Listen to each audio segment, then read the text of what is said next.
Hi, I'm Cat, and I'm going to be playing the bassoon in Poulenc's Sonata for clarinet and bassoon.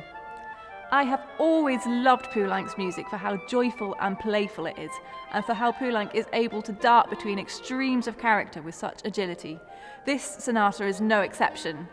It has wonderfully conversational outer movements featuring arguments, reconciliations, and play between the two instruments worthy of a Tom and Jerry chase. These two movements are starkly contrasted with the second movement, a beautiful and serene romance.